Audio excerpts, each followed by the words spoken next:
Two men stand atop a piney hill overlooking a crystal clear lake.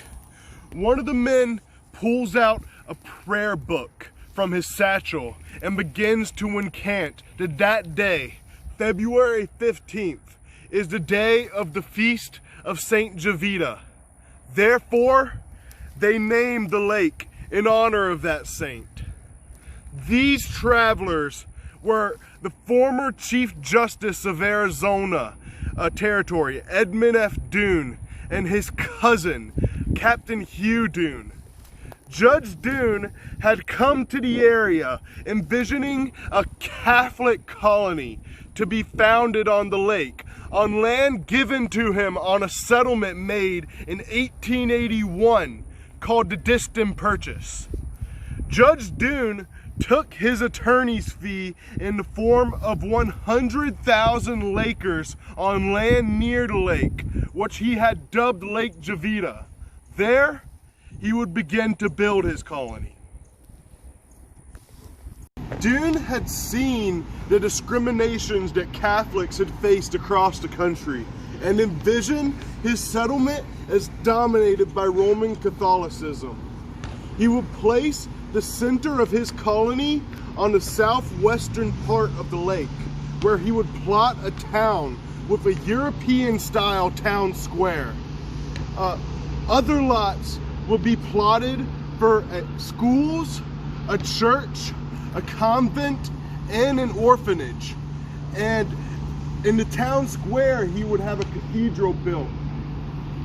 The colony would be named after Saint Anthony of Padua. Therefore, he would call it San Antonio. Judge Doone also planned out a series of small towns surrounding San Antonio. South were the towns of Villa Maria and Carmel, which had a road lined with lime and castor bean trees that had been shipped from Egypt. To the northeast was San Felipe, and to the northwest was St. Thomas, which had a mission for African Americans. But the only one of these small towns that would survive the turn of the century was the village of St. Joseph. In 1883, San Antonio was a well-established town with stores, a doctor, and even a local judge in the area, with many houses cropping up. Judge Doone, however, would live in a house on top of a hill where St. Leo Abbey stands today. But his wife, Josephine, would die in 1883, and he would be heartbroken. Soon after, the South Florida Railroad would be built through Dade City, making what was once an isolated portion of southern Hernando County into the new heart of the new Pasco County.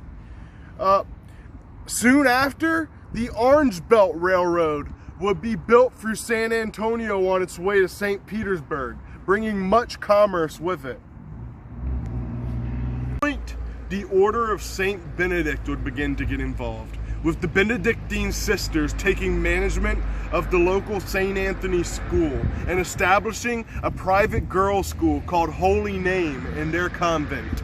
In 1889, Judge Doone gave his own land to the Order of St. Benedict, and a group of monks led by Father Charles Moore would establish a monastery and a Catholic school and create the town of St. Leo.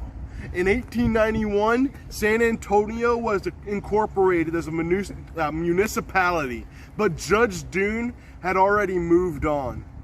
In 1893, Doone would join his son, Eugene, in a Jacksonville law firm, and would make one final attempt at founding a Catholic colony in Castleberry, Alabama in 1903, but would die of a stroke a year later.